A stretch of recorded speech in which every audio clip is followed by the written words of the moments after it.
When Shanghai white-collars refresh mortgage calculators at midnight, Houston engineers trim lawns in backyards. These two scenes, separated by 12 hours, reveal the deepest divides between Chinese and American housing systems.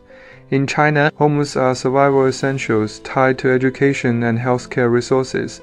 In the United States, they are consumer choices built on taxes and insurance. Behind this contest over the meaning of home lie two superpowers, starkly contrasting philosophies of life. Let us explore the key differences in housing between China and America. First aspect: divergent land ownership systems.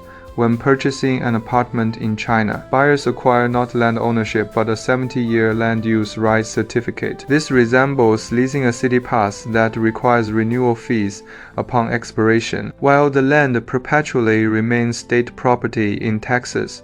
Single-family homeowners permanently own the land beneath their houses but pay an annual property tax of 2% of the home's value. A $1 million home burdens families with $20,000 in yearly land rent across generations. Miss one payment, and the government may auction the property.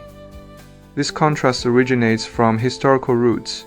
China's ancient centralized tradition, encapsulated in the phrase "all land under heaven belongs to the sovereign," collides with America's frontier ethos of "whoever cultivates the land owns it." While Shenzhen villagers gain 10 relocation apartments through demolition policies, California millionaires lose life savings due to wildfire insurance disputes, showcasing how policy benefits uplift some while capitalist rules trap others. Second aspect: housing structures and living space disparities in Beijing's Chaoyang district. 50-story residential towers cluster like concrete honeycombs, their sealed glass kitchen doors containing the smoky aroma of stir-fried chilies.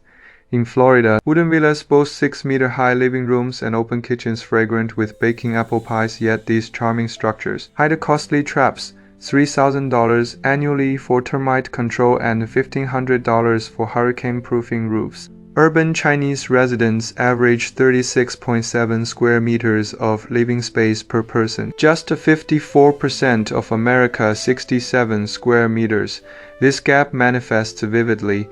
A 30-square-meter Shanghai school district home crams 3 generations into a spatial puzzle of folding beds and rotating tables, while Houston families in 200-square-meter houses joke about getting cardio workouts navigating basement to attic stairs. As Chinese families debate converting half-square-meter balconies into study nooks, American homeowners stress over maintaining 800-square-meter lawns.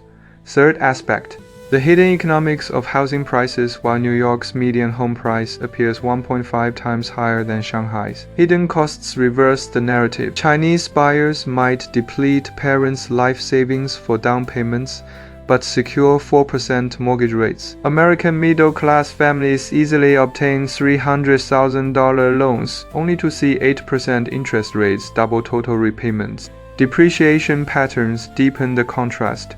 Aging Beijing apartments in prime locations appreciate yearly, while Detroit counterparts lose 60% value over a decade due to neighborhood decline. Rental markets mirror this drama. Shenzhen tech workers spend 40% of income on 10-square-meter sleep pods, while Los Angeles engineers rent poolside townhouses for the same income ratio. Yet America's apparent cost-performance advantage conceals crisis. 38% of 43 million renting households spend over 30% of income on rent, with 17% exceeding 50%. Fourth aspect: policy directions reshape housing futures. China's housing regulation resembles precision surgery, layering purchase restrictions, guided pricing, and school district reforms. Yet in 2023, 41% of local government revenue still flowed from state land sales. This paradox peaks in Shang, a new area, where farmers trade ancestral homesteads for 4 condominiums to vault into new social classes, only to fund renovations through food delivery side jobs.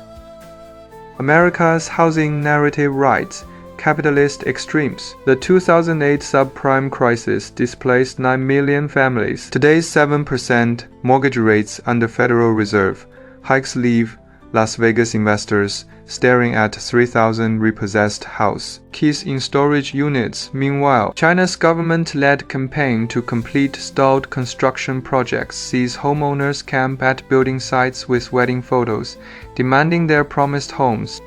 Fifth aspect: cultural foundations of housing ideals for Chinese families. Homes are sacred vessels of lineage.